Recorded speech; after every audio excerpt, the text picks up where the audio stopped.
Amazing. Well, actually, Emon, I would like to start with you because I always say that, let's say, education is at the basis of any ecosystem, right?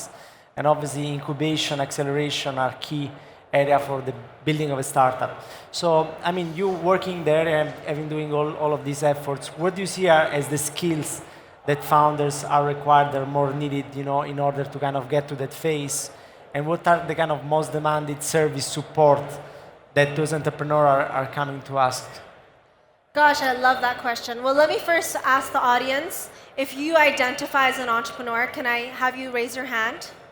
Raise your hand high and proud, keep them up. Okay, awesome, awesome, awesome.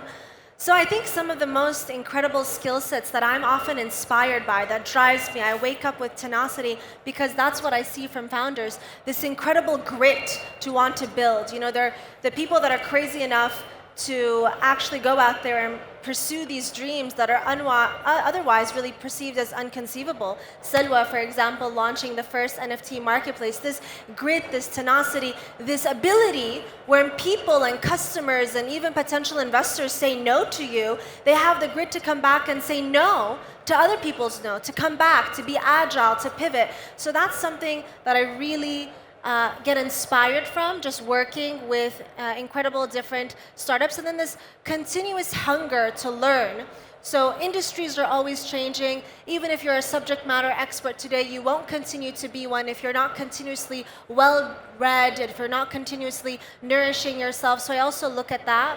In terms of the most in-demand service or ask, I think it's always mentorship by way of introductions, being an opener to different gates, and helping essentially all kinds of startups, especially if they're in the B2B space, to be able to do business B2B and B2G. I think sometimes that can be difficult, and we get that ask a lot. So being more than just an investor, being more than just an ecosystem builder, and being that person that's ready to roll up your sleeves and work closely with those companies and founders and really help operationalize their work and making it more simple and straightforward.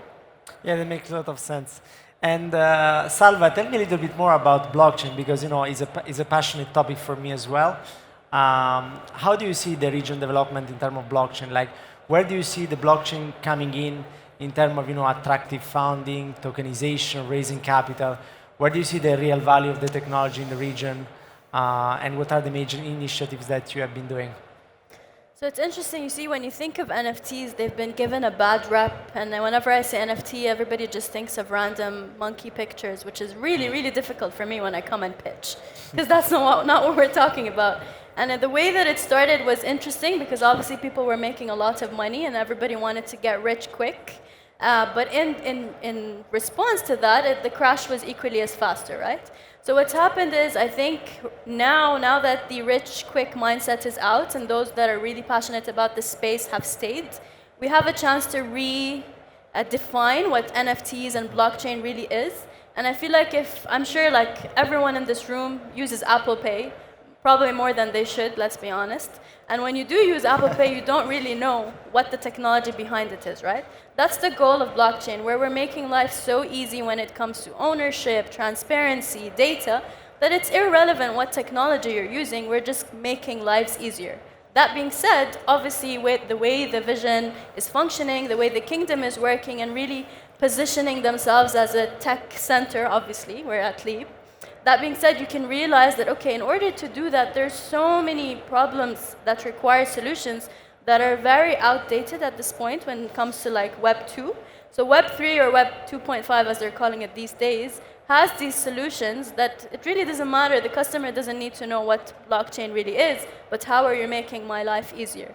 So that's our pitch and how we've edited that. And in return, I feel like I've witnessed the transition when it comes to the VCs.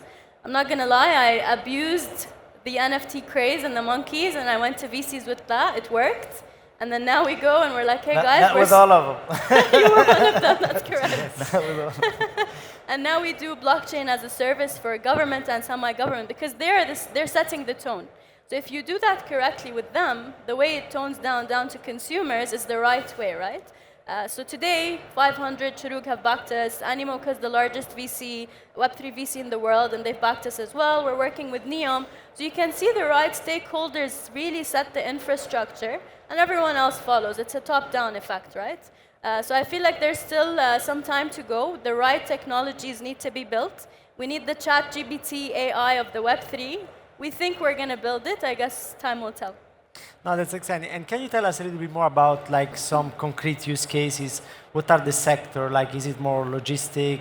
Is it more digital payments? What are the key sector or some pilots you're working on at the moment? Some pilots today in 2024, I'd say, are coming on the customer engagement front.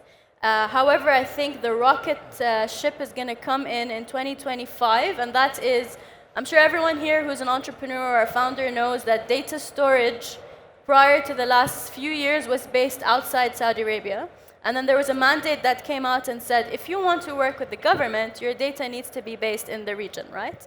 And not a lot of people listened to that, and AWS took them a while to set up, and there were numerous entities, and I'm not going to say SDC because we have Mobily on this panel, but basically there were the few people who actually set up in time and really took advantage of that, right? And they were able to listen to the mandate, build in time, and execute. So if data storage is one, then data ownership is layer 2, right?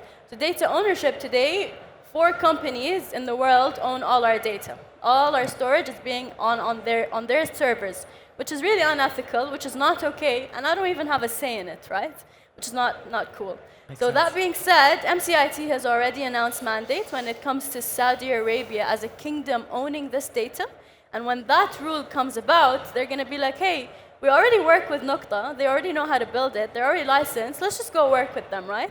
So the largest use case, which is going to probably be executed in 2025, is data ownership for the region as a whole, starting with Saudi Arabia. Great.